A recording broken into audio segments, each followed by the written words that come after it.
I used to believe birthdays were safe, not magical, not perfect, just safe in the quiet, predictable way familiar things are supposed to be safe. The kind of safe where nothing truly bad is allowed to happen, and even if something does go wrong, it can always be laughed off before the candles burn out. For most of my life, I believed the worst thing that could happen on your birthday was an awkward toast or a cake that tasted too sweet. I never imagined mine would end with my face slammed into frosting, blood sliding warm down my neck, and my sister's hands pressing hard enough that the world snapped violently to one side. People laughed. Someone clapped. Someone said, "Come on, it's just a joke." And as I lay there on the restaurant floor, my cheek pressed against cold tile, my ears ringing, my vision pulsing in and out, I did what I had learned to do my entire life. I smiled. I tried to laugh, because in my family, laughing had always been safer than asking why. My name is Avery Collins. I was turning 36 that night, and for most of my life, I had been very, very good at pretending nothing hurt. The cake didn't slip. It didn't wobble. It didn't fall by accident. It was forced downward with sudden, deliberate pressure that twisted my neck at an angle my body wasn't prepared for. Frosting filled my eyes and mouth. I tasted sugar and metal at the same time. When I reached up instinctively, my fingers came away red. Above me stood my older sister, Rowan. She was smiling. Not startled, not embarrassed, smiling like someone who had finally delivered a line she'd been rehearsing for years. People rushed over. Hands touched my shoulders. Napkins pressed against my face. Someone helped me sit up. She didn't mean it. You know how sisters are. Don't ruin your birthday. My head throbbed. A sharp ache bloomed behind my ear. Still, I nodded. Still, I said I was fine. Because growing up in my house, peace wasn't something you felt. It was something you performed. Rowan was the first child, the loud one, the magnetic one, the kind of person who walked into a room and bent it around herself. My mother, Marlene, adored her openly, unapologetically. Rowan's moods dictated the emotional weather of our home. When she was happy, the house relaxed. When she wasn't, everyone adjusted. I was the other one, the quiet one, the steady one, the daughter who could handle herself. When I cried, I was dramatic. When Rowan cried, something terrible had been done to her. So when she bumped me into a coffee table at 9, when she accidentally tripped me on the stairs at 15, when my ribs cracked after a fall everyone insisted was my fault, I learned to swallow the pain. I learned that if I stayed calm, if I didn't accuse, if I didn't react, the world stayed easier. There were small moments that never felt right but were brushed off as harmless. The way Rowan always walked just a little too close behind me. The way she insisted on carrying my bags, only for things to spill. The way she laughed first quickly, then covered it with concern. My mother always reacted the same way. "Avery, don't be dramatic. She loves you. You're too sensitive." So I stopped asking for help. I focused on school, on work, on building a life that didn't take up too much space. I learned how to make myself smaller in rooms that already felt crowded by someone else's presence. By the time I was an adult, I told myself we had grown out of it. People change, sisters fight, childhood is messy. That's what I told myself. That night at my birthday dinner, as I dabbed blood from my neck and insisted I didn't need stitches, part of me still wondered if I was overreacting. Maybe the headache was nothing. Maybe the dizziness was shock. Maybe Rowan's grin wasn't satisfaction, just bad timing.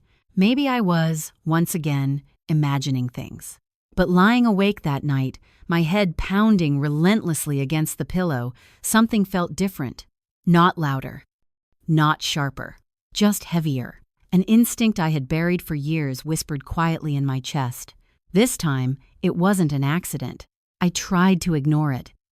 I told myself to sleep, to calm down, to stop replaying the moment, the pressure on my neck, the way the room tilted, the split second where Rowan's eyes flickered with something sharp before she laughed. By morning, the light slicing through my blinds made my vision double. Nausea rolled through me when I tried to sit up. When I touched the sore spot behind my ear, my fingers came away sticky with dried blood. That was the moment fear crept in. I dressed slowly, gripping the wall when the room swayed. Driving felt reckless, but calling my family felt worse. I could already hear my mother's voice in my head. You bruise easily. Don't exaggerate. Your sister would never hurt you. From the Rexton when the sense tains of the level dose, so I went alone. The emergency room smelled like disinfectant and stale coffee. The nurse didn't laugh when I explained what happened. She dimmed the lights. She spoke softly. She guided me into an exam room with a gentleness that felt unfamiliar. How did you hit your head? She asked. I hesitated. My sister shoved a cake into my face, I said finally. The words sounded ridiculous out loud, like a joke, like something that shouldn't belong in a hospital. But the nurse didn't smile. When the doctor returned with my scans, he didn't sit down right away. He stared at the screen longer than felt comfortable. Then he turned to me and asked a question no sister should ever trigger. Has anyone ever hurt you before? The question landed softly, but the impact was devastating. The doctor didn't rush it. He didn't rephrase it. He didn't try to cushion it with humor. He simply waited, his eyes steady, his hands folded loosely in front of him as if he already knew the answer and was giving me space to catch up. I opened my mouth, closed it. A small laugh escaped before I could stop it. Thin, automatic. The kind of laugh you use when the truth feels too heavy to lift all at once. No, I said, I'm just clumsy. I fall a lot. The doctor, Dr. Hanley, didn't smile. He pulled a stool closer and sat down in front of me, lowering his voice as if volume alone could change the gravity of the moment. Avery, he said gently, you have a hairline fracture at the base of your skull. It's not life-threatening, but it's serious. My stomach dropped. And, he continued, turning the monitor slightly so I could see, this here is an older injury. A fracture along one of your ribs. It's partially healed. The image blurred as my eyes filled. How old? I asked. He hesitated, choosing his words carefully. Based on the healing pattern, I'd estimate around 3 years. 3 years. The staircase.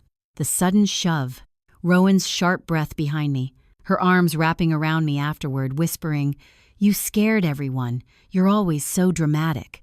My fingers dug into the paper covering the exam table. Dr. Hanley exhaled slowly, then said the sentence that cracked something open inside me. Avery, someone did this to you. Not something, not an accident. Someone. For years, I had rearranged my memories to survive them. I told myself siblings were rough, that I was unlucky, that I fell because I wasn't careful enough. But the certainty in his voice left no room for excuses. A knock interrupted us. A woman stepped into the room, her posture calm, professional. A badge clipped neatly at her belt caught the light. I'm Detective Laura Carver, she said. If you're able, I'd like to ask you a few questions.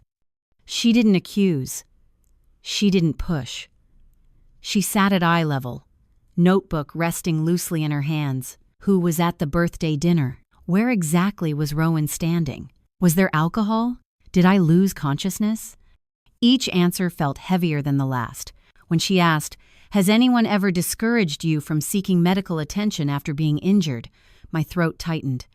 Yes, I whispered. My sister. Every time. Detective Carver wrote quietly. Did you believe her? I stared at my hands. Did I believe her? Or did I believe her because believing her was easier than believing the alternative? Before I could answer, the door flew open. My mother's voice cut through the room, sharp and panicked. What is going on here? Marlene rushed in, eyes blazing with fear and irritation all at once. A fracture? From a cake? This is ridiculous. Detective Carver stood, calm but unyielding. Ma'am, I need you to step outside. My mother turned to me, her expression twisting not with concern but betrayal. Avery, she said sharply, tell them you're confused. The word hit a familiar place. Confused, sensitive. Overreacting. Something inside me shifted. For the first time in my life, I didn't shrink. I'm not confused, I said quietly, and I want to continue. The room felt lighter after my mother left, as if a pressure I hadn't noticed was suddenly gone. A moment later, the door opened again, slowly this time. My Aunt Elise stood in the doorway, her face pale, her hands trembling slightly. "I should have come sooner," she whispered. "I've seen Rowan hurt you." The air left my lungs. Elise sat down, her voice shaking as she spoke. She told them about the stairs when I was 12, how she had been standing at the top landing, how she saw Rowan shove me hard enough that I lost my balance before I even realized what was happening. "I told myself it was sibling rivalry," Elise said. "I told myself it wasn't my place. Your mother was protective." Detective Carver nodded slowly. "This is important," she said. Elise swallowed hard and continued. "And 3 years ago, after Eleanor's funeral, I overheard something. Rowan was furious. About the house." My heart pounded. "She said accidents happen," Elise whispered, "and that if you were less capable, she'd be the one managing everything." I take the ground. The room went very still. Even Detective Carver stopped writing. A cold understanding settled in my chest. 2 days later, Detective Carver called me. "We reviewed the restaurant footage," she said. "It was deliberate. She angled the cake. She looked around first, and after you fell, she smiled." My hands shook. "There's more," Carver continued. "We obtained her phone. There are notes, dates that line up with your injuries, and a folder labeled Future." My chest tightened. "This wasn't impulsive," she said. "It was a pattern." That night, lying awake in my apartment, memories resurfaced with terrifying clarity. Every fall, every bruise, every time Rowan insisted on being the one to help me up. She didn't just want control. She wanted the narrative. The next call came sooner than I expected. "We need you present for what comes next," Detective Carver said. "There will be a family meeting." "Why?" I asked. "Because this survived by staying private," she replied. "This time, it needs witnesses." I didn't sleep that night. I stared at the ceiling, replaying years of silence, years of laughter that felt wrong, years of being told to stop making things difficult. By morning, I knew one thing for certain. Whatever happened next, I wasn't going back. Sunday came faster than I wanted it to. The house looked exactly the same as it always had: white siding, carefully trimmed hedges, warm light glowing behind the curtains.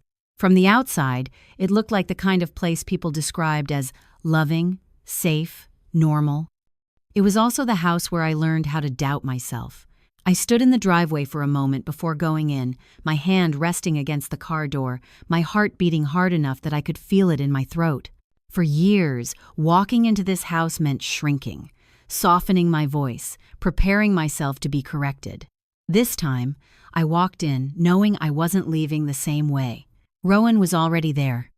She sat at the dining table, relaxed, laughing with my mother as if nothing in the world had changed. A glass of wine rested easily in her hand. When she looked up and saw me, her smile curved into something sharp. "Well," she said lightly, "look who finally healed." My mother glanced at me, irritation flashing across her face. "Avery," she said quickly, "please don't start anything tonight." "Not tonight." As if I had ever chosen when things began. Before I could respond, there was a knock at the door. 3 firm, deliberate knocks. The sound cut through the room like a blade. My mother frowned and stood. When she opened the door, Detective Laura Carver stepped inside, followed by 2 uniformed officers. The temperature in the room seemed to drop instantly. "Rowan Collins," Detective Carver said, her voice calm, steady, unmistakable. "You are under arrest." For half a second, no one moved. Then, everything happened at once. My mother gasped. A chair scraped loudly against the floor. Rowan laughed too loudly, too quickly. "You're kidding," Rowan said. "For what? A birthday joke?" "For assault," Detective Carver replied evenly, "and for evidence indicating intent to cause future harm." Rowan's eyes snapped toward me. "This is her," she said sharply, pointing. "She's always been dramatic, always needed attention." The room waited for me to fold. For me to apologize. For me to back down. I didn't. "No," I said quietly. "I needed safety." That was the moment Rowan lost control. "You think you're better than me?" she screamed. "You think you deserved everything?" Her voice cracked as years of carefully hidden rage burst free. "You ruined everything the day you were born." The words slammed into the room, raw and undeniable. My mother froze. For the first time in my life, she didn't rush to defend Rowan. She didn't explain. She didn't minimize. She didn't tell anyone to calm down. She just stood there, staring at her firstborn as if seeing her clearly for the very first time. Rowan lunged forward, but the officers moved quickly, restraining her as she thrashed and screamed. "Tell them!" Rowan shouted at my mother. "Tell them she's lying! Tell them she's exaggerating!" My mother said nothing. And in that silence, everything collapsed. Rowan was led out in handcuffs, her voice echoing down the hallway, sharp with fury, then desperation, then fear. The door closed behind her with a final, quiet click. The house felt hollow. I didn't feel victorious. I felt relieved. The kind of relief that comes when you realize you've been holding your breath for decades without knowing it. The aftermath was quieter than I expected. There were interviews, statements, evidence reviewed piece by piece, security footage, medical records, the notes found on Rowan's phone, dates, patterns, plans, the folder labeled Future. It was all real. Rowan accepted a plea agreement, supervised probation, mandatory psychological treatment, a long-term protective order keeping her away from me. It wasn't dramatic justice. It was steady, real, undeniable. My mother didn't call for weeks. When she finally did, her voice sounded smaller than I remembered. "I didn't want to see it," she said, "and I should have." I didn't forgive her that day. I didn't cut her off completely either. I chose distance. I moved into my own place, a quiet apartment where nothing felt staged, where I didn't flinch at footsteps behind me. I started therapy. Slowly, carefully, I learned what safety felt like. Some days were hard, memories surfaced in fragments, moments I had laughed off suddenly made sense in ways that hurt. But something else grew alongside the grief: clarity. I stopped apologizing for taking up space. I stopped laughing when something hurt. I stopped explaining my pain to people committed to misunderstanding it. And that's why I'm telling you this story. Because some families teach you to doubt your own pain. Some love demands silence. Some jokes are rehearsed harm. And sometimes, the most dangerous person in your life isn't the one who screams, but the one everyone protects. If you've ever been told you were too sensitive, comment 1 below. If you've never experienced that kind of family dynamic, comment 0. And if stories like this matter, if they help you recognize patterns, trust your instincts, or feel less alone, make sure you subscribe to this channel. We share real stories here. Stories about truth. Stories about survival. Stories about choosing yourself. You're not imagining it, and you're not alone.